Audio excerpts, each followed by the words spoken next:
At gusto talaga nila akong tanggalin sa posisyon. And totoo talaga yung mga sinasabi ko na threats sa akin.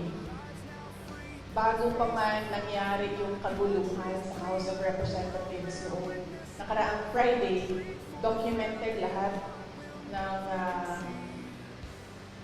threats sa akin, sa Office of the Vice President Personnel, and even sa aking family. So,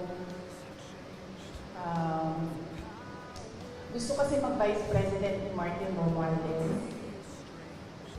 At hindi niya alam, ayaw ng mga congressman at ng mga senador na mag-Vice President si Martin Romualdez. At hindi niya alam na ayaw ng taong bayan mag-President si Martin Romualdez. Unfortunately, hindi